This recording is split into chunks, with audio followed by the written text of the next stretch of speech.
नमस्कार, मी नितीन. आपण पाहत आहात वायझर इंडिया टीव्ही आणि आता पाहूया आजची महत्त्वाची बातमी. सन्माननीय सतेज उर्फ बंटी पाटील साहेब या ठिकाणी आपला मौलिक विचार आपले प्रकट करतील. सन्माननीय सतेज उर्फ बंटी पाटील साहेब.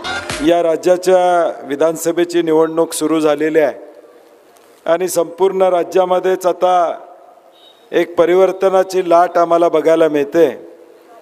लोकसभेच्या निवडणुका झाल्या आणि त्यानंतर या महाराष्ट्रातली 13 कोटी जनता विधानसभेच्या निवडणुका कधी लागतील याची वाट बघत होते. आणि आमचं नशीब आहे, या महाराष्ट्रातल्या जनतेचं नशीब आहे की आपल्याला विधानसभेच्या निवडणुका लागल्या आणि मतदान करायची संधी मिळाली. कारण की या राज्यातल्या नगरपालिका, जिल्हा परिषद या गेल्या 2.5 वर्ष झालेल्या नाहीत आणि म्हणून काळजी वाटत होती की आता राज्यपाल राजवट येऊन अजून असंच जसा जिल्हा परिषदा चाललेल्या आहेत तसंच आता राज्यसुद्धा चालतंय का अशी शंका येत होती.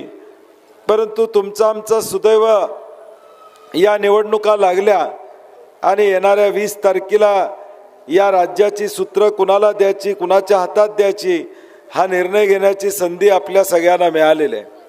आणि ही निर्णयाची संधी आपण ज्यावेळी घेत आहोत त्यावेळी कराडमधून आदरणीय बाबांना आपण पुन्हा सहकार्य करावं ही विनंती करण्यासाठी मी या ठिकाणी आलेलो आहे. गेले अनेक वर्ष आदरणीय बाबांच्या नेतृत्वाखाली या महाराष्ट्रामध्ये आम्ही सगळी मंडळी काम करतो. एक ज्येष्ठ नेते म्हणून दिल्ली ते गल्लीपर्यंत ज्यांचा दबदबा आहे असं एक कर्तृत्व नेतृत्व या कराड म्हणून या ठिकाणी राज्यभर काम करते. स्वर्गीय यशवंतराव चव्हाण साहेब असतील, अनेक मंडळींनी या सातारा जिल्ह्याला, या कराडला एक विकासाचा दृष्टिकोन दिला आणि गेल्या 20 वर्षामध्ये पंतप्रधान कार्यालयापासून ते मुख्यमंत्री पदापर्यंत कराडची ओळख ही विकासात्मक कराड हे देण्याचं काम आदरणीय बाबांनी त्या ठिकाणी केलं. मुख्यमंत्री पदाच्या काळामध्ये मी मागच्या वेळी देखील अनेकदा बोललो की मुख्यमंत्री पदाच्या काळामध्ये त्यांनी केलेली कामं ही पुढं 2-3 वर्ष तुमची उद्घाटनं चालूच होती, एवढी कामं आदरणीय बाबांनी त्या काळामध्ये त्या ठिकाणी केली. मधल्या काळामध्ये महाविकास आघाडीचं सरकार हे 2-2.5 वर्ष होतं. पहिलं वर्ष आम्हाला काम करायला संधी मिळाली, तोपर्यंत 1 वर्ष कोविडमध्ये गेला. पुन्हा काम करायला सुरू करत होतो तोपर्यंत एकनाथ शिंदेच पळून गेले. आणि एकदम ओके, आता हे सगळ्यांना माहीत झाले, ग्रामीण भागामध्ये सगळीकडं माहीत झालं. एकनाथ शिंदे पळून गेले आणि त्यामुळं काम करायला थोडं निर्बंध आलं. तरी पण बाबांसारखं कर्तृत्वान नेतृत्व होतं. आम्हाला मनोहर शिंदे म्हणले ते खरं, आज मलकापूरच्या हद्दीत आपण बसलोय म्हणून मलकापूरचा विषय मी बोलतो. किमान 5 वेळा मी स्वतः एकनाथ शिंदेंना या ठिकाणी भेटलो आणि मलकापूरच्या इमारतीसाठी पैसे द्या म्हणून सांगितलं. मी म्हणलं तुम्ही सातारचे आहात, सारखं म्हणता सातारचे होतो. मी अनेकदा बघितलेलं आहे मुख्यमंत्री असताना गजानन आवळकरांच्या बरोबर एकनाथ शिंदे पृथ्वीराज चव्हाण साहेबांना भेटायला यायचे. त्यावेळी पृथ्वीराज चव्हाण साहेबांनी कधी दुजाभाव केला नाही. हा सातारचा मूळचा आहे. शिवसेनेचे आमदार असले त्यांनी त्यांना मदतीचा हात दिला आणि मी त्यांना हे बोलून दाखवलं की साहेब, मुख्यमंत्री बाबा होते त्यावेळी तुमचं काम कधी थांबवलं नाही. आता एक सही करायला तुम्ही जड व्हायला लागलाय तुमचा हात, हे आमच्या कराडच्या दृष्टीनं वाईट आहे. म्हणजे हे करायला पाहिजे होतं एका मिनिटात. शेवटी राजकीय लढाई होत असतात परंतु संबंध काहीतरी असतात. ज्या कर्तृत्वान नेतृत्वानं या राज्याचं नेतृत्व केलं, राज्याचं नेतृत्व करत असताना दुजाभाव केला नाही. तुम्ही ज्यावेळी आमदार म्हणून त्यांच्याकडे येत होता त्यावेळी तुम्हाला कुठली गोष्ट ते नाही म्हणले नाहीत ही आठवण करून देण्याची वेळ त्यांना आली, परंतु त्यांनी ते काय काम केलेलं या ठिकाणी दिसत नाही. कदाचित मनोहरराव हितनं निरोप गेला असेल करू नका म्हणून. म्हणजे चांगल्या कामाला खोडा कदाचित मागच्या बाजूने आला असेल, सांगता येत नाही. आणि म्हणून चांगलं काम या मलकापूरमध्ये, या कराडमध्ये करण्याचा सातत्यानं प्रामाणिक प्रयत्न बाबांनी त्या ठिकाणी केला. आज मी नेहमी म्हणतो, आज ज्या पद्धतीनं लाईट हाऊस असतो तशा पद्धतीने पृथ्वीराज चव्हाण साहेबांचं नेतृत्व या देशामध्ये, या ठिकाणी राज्यामध्ये आज गडचिरोली चांदा तू बांधा, बाबांच्या बद्दल कोण चुकीचा शब्द काढू शकत नाही, एवढं निष्कलंक नेतृत्व आपल्याला त्या ठिकाणी मिळाले. आज आम्ही ज्यावेळी बाहेर फिरतो, आम्ही कराडमध्ये गेलो, आम्ही सांगतो आम्ही मलकापूरचे आहे, आम्ही साताऱ्यात गेलो आम्ही सांगतो आम्ही कराडचे आहे, आम्ही महाराष्ट्रात गेलो कुठेही गेलो तर आम्ही सांगतो कराडचे आहे, महाराष्ट्राच्या बाहेर गेलो तर अभिमानानं सांगतो आम्ही महाराष्ट्राचे आहोत. तसं तुम्हाला उद्याच्या 2024 नंतर कॉलर टाईट करून सांगता आलं पाहिजे, आमचे आमदार पृथ्वीराज चव्हाण आहेत, आमचे आमदार पृथ्वीराज चव्हाण आहेत, हे सांगायला आपल्याला अभिमानाने या ठिकाणी सांगता आलं पाहिजे. कोणतरी दुसरा नाव घ्यायची आपल्याला या ठिकाणी गरज वाटणार नाही. आणि तुम्ही ज्यावेळी जाणार या महाराष्ट्रामध्ये आणि देशामध्ये, आणि ज्यावेळी तुम्ही पृथ्वीराज चव्हाण साहेबांचं नाव घ्याल त्यावेळी तुमचं कुठलंही काम तटणार नाही, हे मला तुम्हाला मुद्दा म्हणून या ठिकाणी. एवढी पुण्य या माणसाची आहे, एवढं कर्तृत्वान या माणसाचं काम त्या ठिकाणी आहे. या राज्यातल्या आणि देशातल्या एखाद्या माणसाला फोन केला तर आज सुद्धा मुख्यमंत्री नसले तरी 10 मिनिटात त्यांना फोन घेतला जातो, हे मी अनुभवलेलं आहे हे मी अनेकदा अनुभवलेलं आहे. परंतु बाबांचा स्वभाव वेगळा आहे, त्यांनी कधी फायदा या ठिकाणी घेतला नाही, कधी गैरफायदा या ठिकाणी घेतला नाही. आपल्या संबंधाचा उपयोग गरिबांसाठी करण्याचा प्रयत्न केला. स्वतःसाठी पृथ्वीराज चव्हाण साहेबांनी कधी स्वतःचं घर भरण्यासाठी काही केलं नाही, स्वतःचं घर भरण्यासाठी काही केलं नाही. आजची निवडणूक ही अत्यंत महत्त्वाची आहे. एका बाजूला एक कर्तृत्व नेतृत्व पृथ्वीराज चव्हाण साहेबांच्या बाजूचा आहे, विकास कामाचा आहे, विकासाचा पाऊस पाडणारं या ठिकाणी आहे, आणि दुसऱ्या बाजूला पैशाचा पाऊस पाडणारं नेतृत्व आहे. दुसऱ्या बाजूला पैशाचा पाऊस पडणारं नेतृत्व आहे. तुम्हा मंडळींना निर्णय घ्यावा लागेल. उद्याच्या भविष्यकाळात ज्यावेळी 23 तारखेला निकाल लागेल त्यावेळी या महाराष्ट्रातली जनता विचार करणार आहे की कराडच्या जनतेनं निर्णय काय घेतला, स्वर्गीय यशवंतराव चव्हाण साहेबांच्या भूमीनं निर्णय काय घेतला, स्वर्गीय विलास काकांच्या भूमीनं या ठिकाणी निर्णय काय घेतला, हे महाराष्ट्रातली जनता या ठिकाणी बघणार आहे. उद्या महाराष्ट्रातल्या जनतेला आपल्याला बोट दाखवायची संधी देऊ नका. उद्या महाराष्ट्राच्या जनतेला कराड सारखं हे शहर, ज्या शहरानं या ठिकाणी दिशा दिली, स्वर्गीय यशवंतराव चव्हाण साहेबांनी स्वातंत्र्याचा मंगल कलश या ठिकाणी आणला, महाराष्ट्राचा स्थापनेचा मंगल कलश त्याने आणला. या मातीनं आज भविष्य काळाचं भवितव्य ठरवत असताना कुठल्या बाजूला कल दिला हा फार मोठा भविष्य काळातला विषय असणार. आमचा सन्मान असणार आहे. उद्या ज्यावेळी पृथ्वीराज चव्हाण साहेब आमदार होतील ते एकटे आमदार होणार नाहीत, तर ही संपूर्ण कराडची जनता आमदार होणार आहे, हे आपण या ठिकाणी लक्षात ठेवू. हे आपण लक्षात ठेवलं पाहिजे. ही निवडणूक पृथ्वीराज चव्हाण साहेबांसाठी आहे का? ही निवडणूक आमच्या कराडच्या स्वाभिमानासाठी आहे. ही निवडणूक आमच्या कराडच्या अस्मितेसाठी आहे. ही निवडणूक इथं बसलेल्या प्रत्येकाच्या कार्यकर्त्याच्या अभिमानाची या ठिकाणी निवडणूक आहे. पृथ्वीराज चव्हाण साहेब अनेकदा पंतप्रधान कार्यालयापर्यंत त्यांनी काम केलेलं आहे. त्यांना त्यांच्या आयुष्यामध्ये मोठेपण या ठिकाणी नको आहे, परंतु ज्या भूमीनं मला मोठं केलेलं आहे त्या भूमीला मोठं करण्याचं त्यांचं अजून स्वप्न या ठिकाणी. माणसाला आता या काय पाहिजे ते पंतप्रधान कार्यालयापर्यंत गेलेले आहेत, सगळी पदं भोगलेले आहेत, मुख्यमंत्री पद या ठिकाणी भोगलेलं आहे. आज तुमची सेवा करणं हेच त्यांच्या आयुष्याचं या ठिकाणी उद्दिष्ट आहे. आणि मग आज या माणसानं जर आपली हयात आपल्यासाठी घालवली असतील, आपलं आयुष्य आपल्यासाठी घालवलं असेल, आनंदराव चव्हाण साहेबांच्या पासून ते प्रेमिला काकींपासून या घरानं एकनिष्ठपणे काँग्रेस बरोबर राहण्याचं काम केलेलं आहे. या एकनिष्ठेचं फळ जनता म्हणून आम्ही त्यांना निवडून देऊन या ठिकाणी द्यावं लागेल. आम्हाला द्यावं लागेल, दाखवावं लागेल महाराष्ट्रामध्ये की एकनिष्ठ राहण्याचा फायदा या ठिकाणी काय. आज अविश्वासाचं वातावरण या राज्यामध्ये आहे. आज संध्याकाळी असणारा माणूस सुरतला पोहोचतो, दुसऱ्या दिवशी गुवाहाटीला पोहोचतो. म्हणजे आमदार फुटा लागले, खासदार फुटा लागले, विश्वास कुणावर ठेवायचा असा प्रश्न निर्माण झाला. मला भगिनींना मुद्दामून सांगायचं आहे, तुम्ही ज्यावेळी बाहेर गावी जाता त्यावेळी आपल्या घराला कुलूप लावता, त्यावेळी शेजारणीकडं घरातले दागिने ठेवायला देता. तुम्ही सांगता मी कुलूप लावून 5 दिवस जाणार आहे, घर चोरी बिरी व्हायला नको, तुझ्याकडे 5 दिवस दागिने ठेवतो.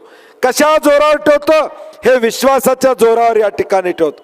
आम्ही ज्यावेळी की कुठंतरी रस्त्यावर जातो, दुकानात जातो, आमची मोटरसायकल लावतो आणि आज जात असतो कुठेतरी दुकानात, बँकेत, तिथं शेजारी एका मोटरसायकलवर एक माणूस उभारलेला असतो, अनोळखी असतो.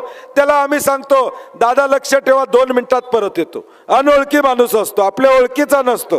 तुम्ही अनुभव घ्या. हे सगळं चालतं, हे विश्वासाच्या जोरावर चालतं. आता मात्र महाराष्ट्रात आमदार पळून जायला लागले, खासदार पळून जायला लागले. विश्वास कुणावर ठेवायचा असा प्रश्न आहे. आणि या विश्वासाच्या अविश्वासाच्या वातावरणामध्ये एक विश्वासाचं नेतृत्व आहे, ते म्हणजे पृथ्वीराज चव्हाण आहेत. हे आपण या ठिकाणी विसरून चालणार. आज जबाबदारी मोठी त्यांच्यावर आहे. आज तुम्हाला जो महाराष्ट्रनामा या राज्यामधला त्या ठिकाणी आला, त्या महाराष्ट्रनामाची पूर्ण जबाबदारी पृथ्वीराज चव्हाण साहेबांनी घेतली. का हो जबाबदारी त्यांच्याकडे दिली? काँग्रेसनं दिली, राष्ट्रवादीनं दिली, शिवसेनेनं दिली. ज्यांना महाराष्ट्राचा अभ्यास आहे, ज्यांना गरिबाचा अश्रू कळतात, ज्यांना शेतकऱ्याची भाषा करते, ज्यांना माता भगिनींचं दुःख कळतं, त्यांना हा आमचा जाहीरनामा करायची जबाबदारी दिली. पृथ्वीराज चव्हाण साहेबांनी जाहीरनामा केला. तुम्हाला 3000 रुपये देण्याची घोषणा आम्ही त्या ठिकाणी करतो. एसटी मधला प्रवास मोफत या ठिकाणी करतोय. त्याच्यापेक्षा सगळ्यात महत्त्वाचा विषय कुठला असेल या जाहीरनाम्यात, तर पुढच्या 5 वर्षात आम्ही महागाई आटोक्यात आणणार हा मोठा विषय आम्ही हातामध्ये घेतला. कारण की आता 1500 रुपये मिळाले एकनाथ शिंदे साहेबांचे. गोडे तेल किती झालं, खाद्य तेल किती झालं मी सांगायची गरज नाही. आता उदयराव तुम्ही आता फराळाला कुठे गेलता का नाही? दिवाळीत गेलता. फराळाला मी अनुभव घेतला. मी दिवाळीत फराळाला गेलो कार्यकर्त्यांच्या घरी. पूर्वी 3-3 लाडू असायचे, करंजी असायची, चिवडा असायचा, चकली असायची. आता 3-4च पदार्थ असायचे. महागाई एवढी वाढल्या, करंजी खाल्लं तर त्यात खोबरंच नसायचं. चिवडाच कमी झालाय. पूर्वी दिवाळी महिनाभर चालायची घरात. आता कुणाच्याही घरात, मी हा विनोदानं म्हणत नाही, आत्ता तुम्ही कुणाच्याही घरात जावा, दिवाळी संपून 8 दिवस झाले, दिवाळीचा फराळ तुम्हाला दिसणार नाही. कारण की मध्यमवर्गीयानं या महागाईमध्ये दिवाळी कशी काढली हे मी अनेकांच्या घरामध्ये बघितलेलं. तुम्ही घ्या माहिती. 2 वर्षापूर्वी 3 वर्षापूर्वी दिवाळीचा फराळ आमचा महिनाभर चालायचा. आता मात्र 8-10 दिवसाच्या वर चालत नाही, कारण आम्ही फराळच कमी केला. एवढा महागाईचा दणका आम्हाला त्या ठिकाणी बसलेला. हे सगळं चित्र बदलायचं असेल, ह्या चित्रात या ठिकाणी बदल करायचा असेल तर तुमची आमची जबाबदारी असणार आहे. हे महाराष्ट्रातलं महायुतीचं भ्रष्टाचारी सरकार घरी बसवल्याशिवाय आम्हाला सुख मिळणार नाही. हे सरकार आम्हाला मंत्री व्हायसाठी नको आहे. हे सरकार बंटी पाटलाला आमदार व्हायसाठी, पृथ्वीराज चव्हाण साहेबांना आमदार होण्यासाठी नको आहे. हे सरकार जर आता बदललं नाही तर उद्याचा महाराष्ट्र या ठिकाणी राहणार नाही. हे मला मुद्दामून आपल्याला या ठिकाणी सांगा. कर्जबाजारी करून ठेवलाय, आर्थिक शिस्त मोडलेली आहे. आज छत्रपती शिवाजी महाराजांचा पुतळा मालवणमध्ये या ठिकाणी पडला. 8 महिन्यामध्ये पुतळा पडला. मी सकाळी 9 वाजता दुसऱ्या दिवशी तिथं त्या ठिकाणी गेलो होतो. एकनाथ शिंदेनी भाषणामध्ये त्या ठिकाणी सांगितलं, सुसाटाचा वारा आला आणि पुतळा पडला. मी पुतळ्याच्या समोर एक घर होतं, तिथं गेलो. तो माणूस म्हणला, साहेब प्रचंड वारा आला, एकही कौलं उडाली नाहीत आमची. कौलाचं घर होतं, काही झालं नाही, एवढा वारा होता. म्हणजे छत्रपती शिवाजी महाराजांच्या पुतळ्यात सुद्धा ही मंडळी भ्रष्टाचार करत असतील तर तुम्हाला आम्हाला या ठिकाणी सोडणार नाहीत. बदलापूरमध्ये एका लहान बालिकेवर अत्याचार झाला, तिची बाळंती नाही, 14 तास पोलीस स्टेशनला होती, तिची तक्रार घेतली नाही. का घेतली नाही? तर ती संस्था भाजपची होती. ती संस्था भाजपची होती. हे सगळं जर सत्य या आमच्या समोर असेल तर आम्हाला निर्णय हा योग्य या भविष्य काळात या ठिकाणी घ्यावा लागेल. आज MPSCच्या मुलांना दिलासा देण्याचा आमचा प्रयत्न आहे, महागाई आटोक्यात आणण्याचा प्रयत्न आहे. 300 युनिटचं बिल असेल तर 100 युनिट माफ करण्याचा निर्णय महाविकास आघाडीने घेतलेला. 100 युनिट पर्यंत बिल आम्ही माफ त्या ठिकाणी करणार आहोत. हे सगळं कुणासाठी? तर या महाराष्ट्रातल्या जनतेसाठी. हा महाराष्ट्राचा स्वाभिमानी जनता आहे. कराडची माती तर प्रचंड स्वाभिमानी आहे. एकदा कराडकरांनी ठरवलं की काय अडचण येईल असं मला वाटत नाही. एकदा तुम्ही डोसक्यात घेतलं तर कोल्हापूरच्या बी भारी आहेसा तुम्ही. तुम्ही एकदा डोक्यात घेतलं पाहिजे, एकदा ठरवलं पाहिजे की पुन्हा पृथ्वीराज चव्हाण या महाराष्ट्राच्या नकाशावर झळकले पाहिजेत. हा निर्णय येणाऱ्या 20 तारखेला घ्या. आम्ही तुम्हाला शब्द देतो. मी तर नेहमीच या कराडला आलेला आहे, अनेकदा आलेला आहे. अनेक कामं आम्ही या कराडमध्ये सातत्यानं या ठिकाणी केलेल्या आहेत.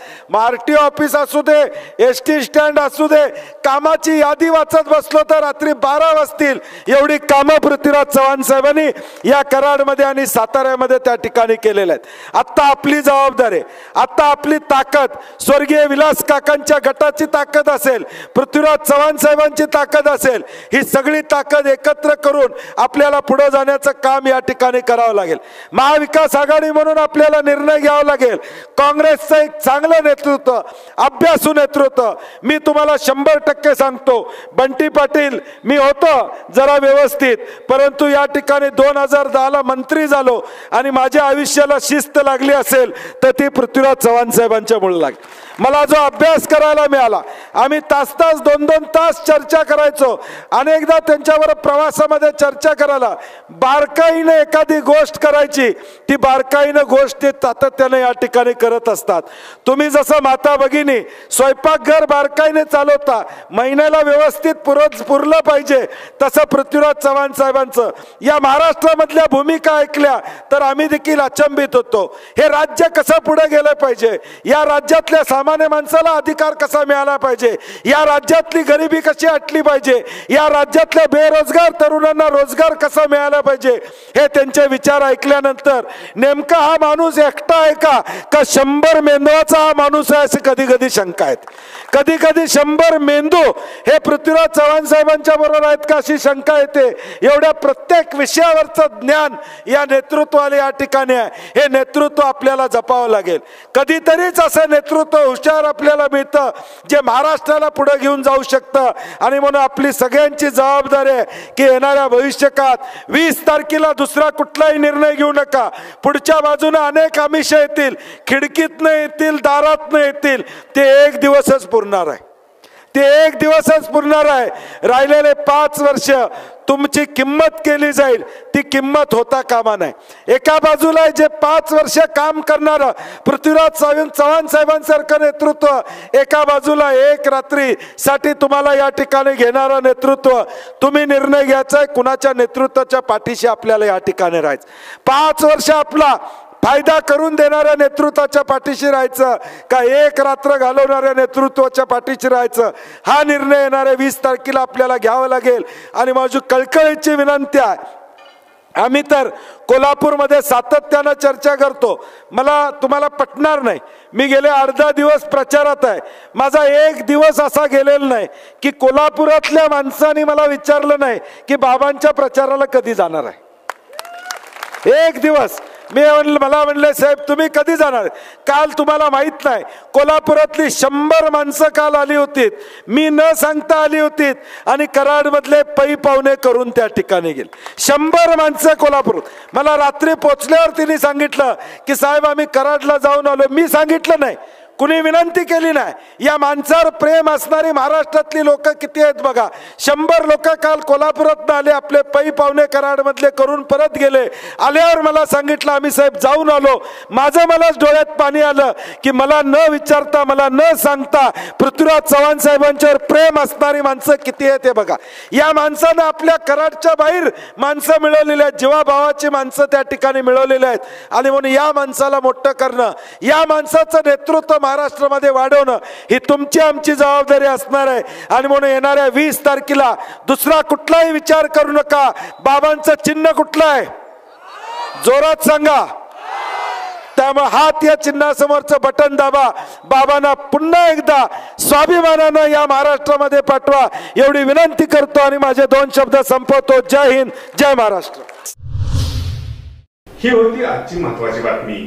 आपल्या परिसरातील ताज्या घडामोडी जाणून घेण्यासाठी आत्ताच आपण वायझर इंडिया टीव्हीला सबस्क्राईब करा व नोटिफिकेशन बेलवर क्लिक करून आमच्या नवनवीन अपडेट मिळवा.